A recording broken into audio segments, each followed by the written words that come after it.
You cannot begin to imagine in how many ways the world is the opposite of what you have been taught to believe.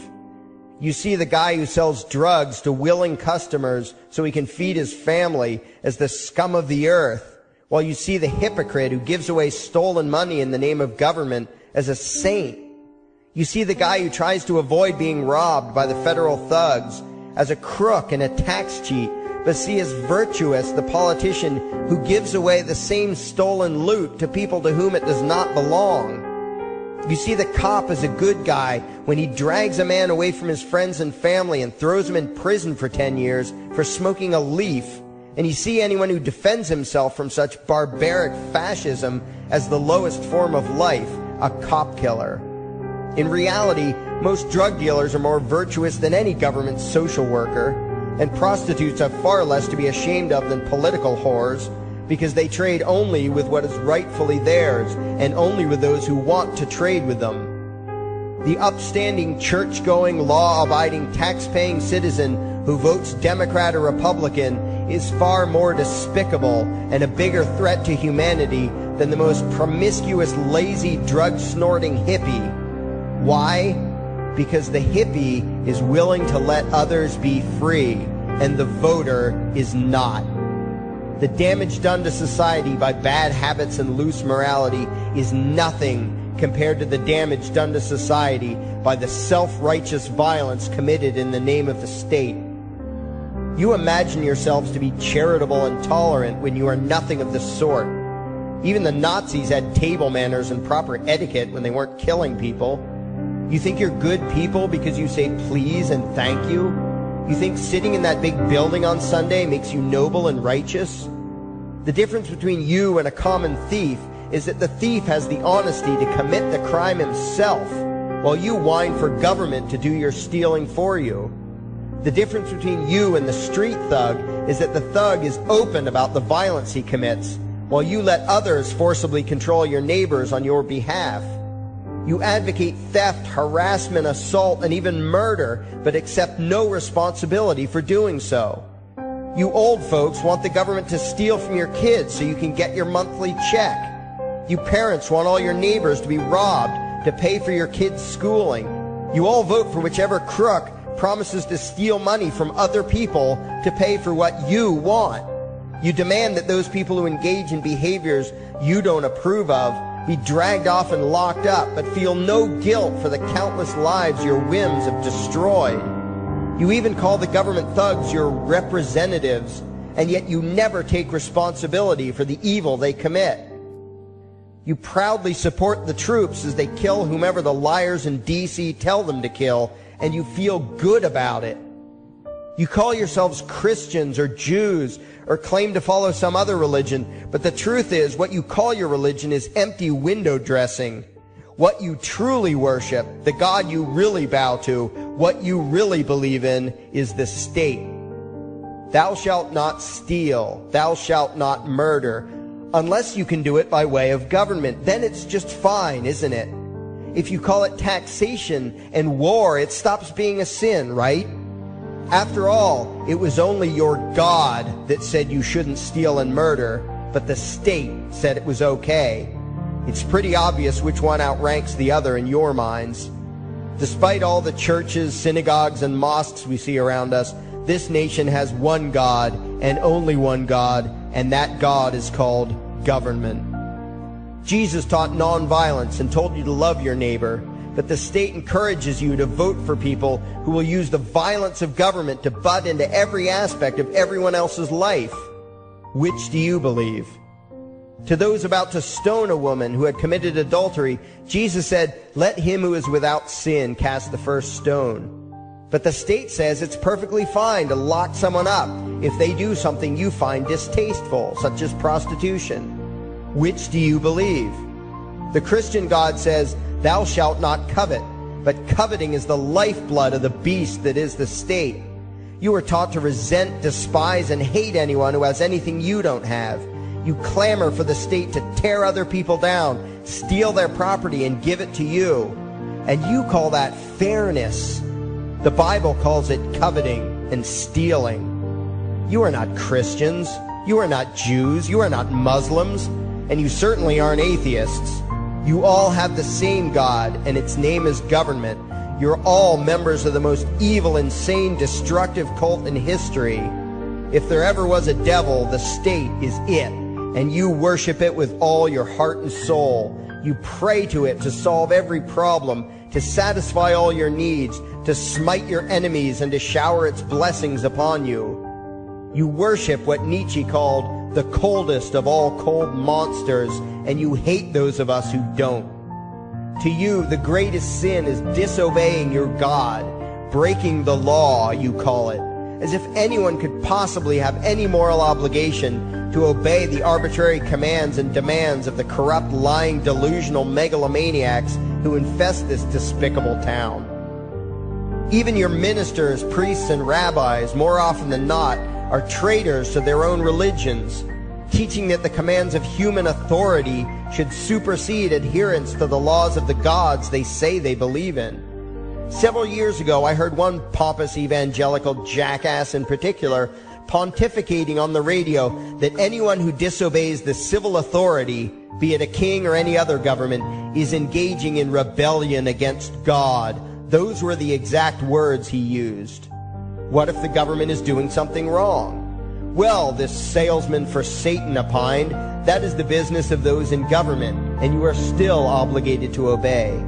Everywhere you turn, be it the state or the church, the media or the schools, you are taught one thing above all else, the virtue of subjugating yourselves to mortals who claim to have the right to rule you.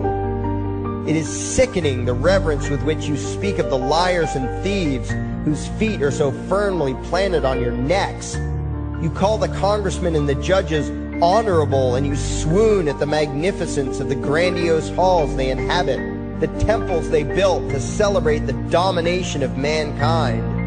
You feel pride at being able to say you once shook a senator's hand or saw the president in person. Ah, yes, the grand deity himself, His Royal Highness, the President of the United States of America. You speak the title as if you're referring to God Almighty. The vocabulary has changed a bit, but your mindset is no different from that of the groveling peasants of old who bowed low, faces in the dirt, with a feeling of unworthiness and humility when in the presence of whatever narcissist had declared himself to be their rightful lord and master. The truth of the matter, back then and today, is that these parasites who call themselves leaders are not superior beings. They are not great men and women. They are not honorable. They're not even average.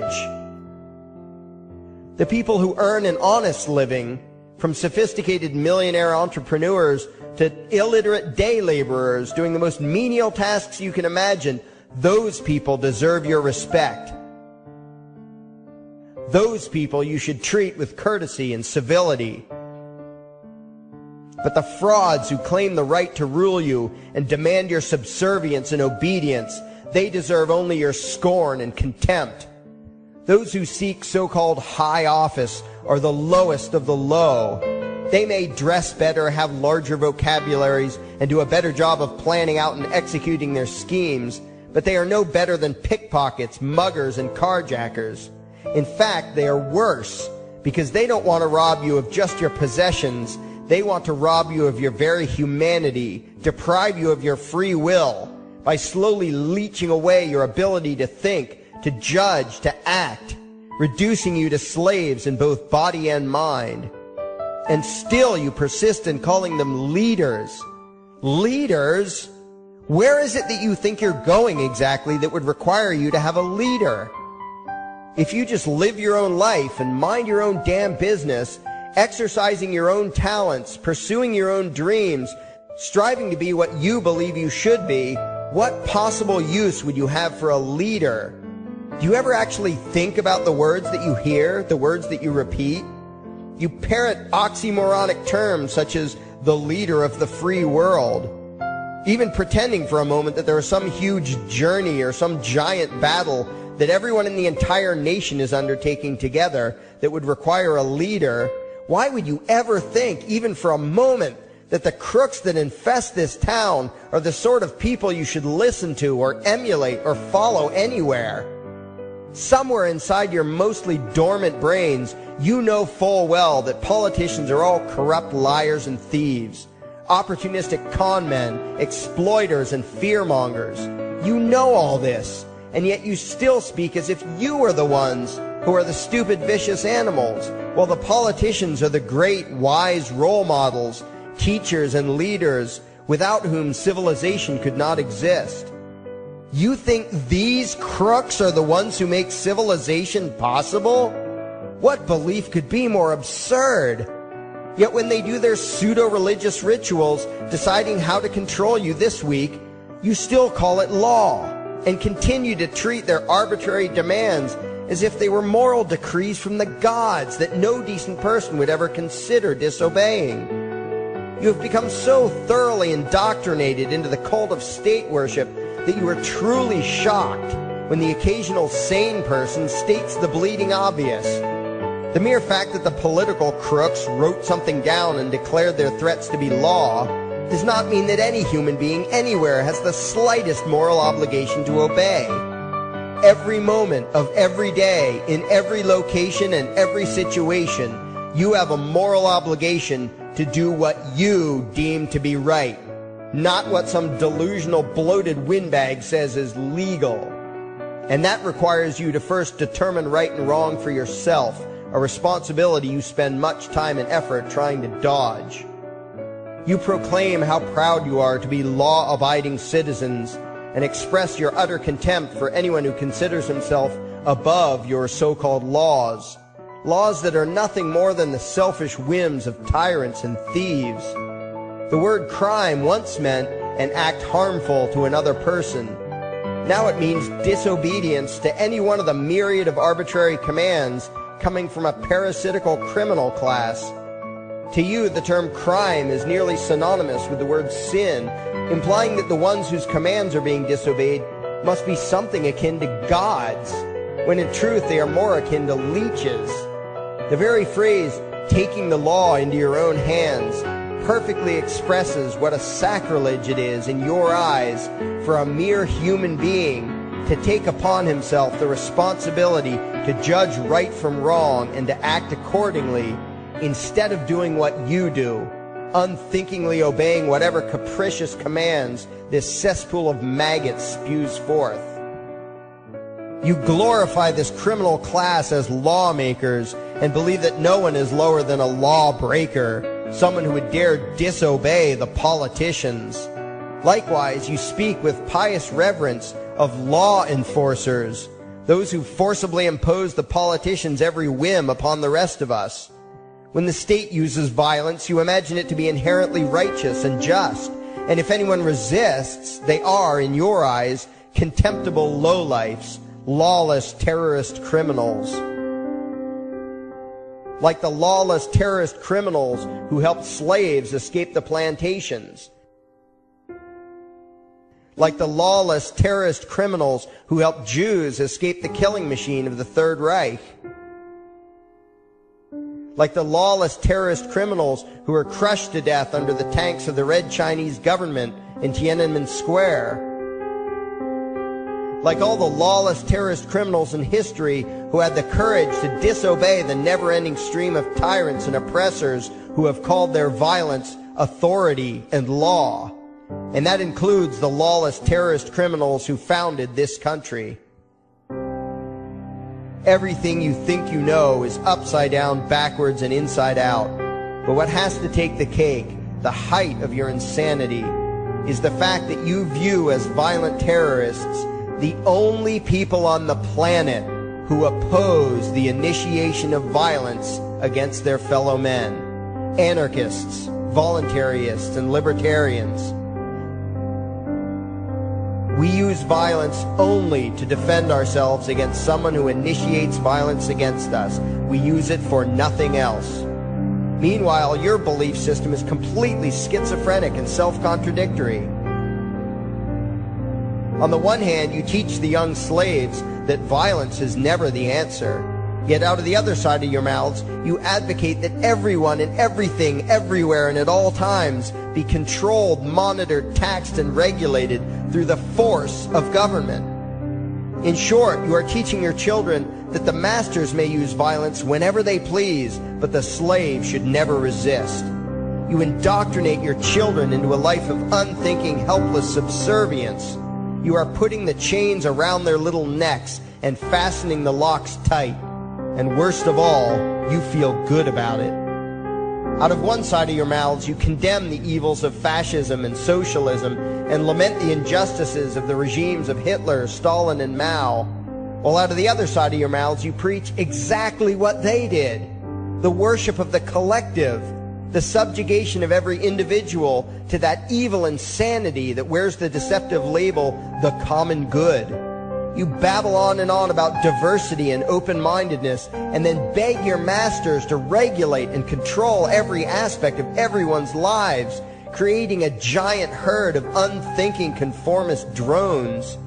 You wear different clothes and have different hairstyles, and you think that makes you different. Yet all your minds are enslaved to the same club of masters and controllers. You think what they tell you to think and do what they tell you to do while imagining yourselves to be progressive, thinking, and enlightened. From your position of relative comfort and safety, you now condemn the evils of other lands and other times while turning a blind eye to the injustices happening right in front of you.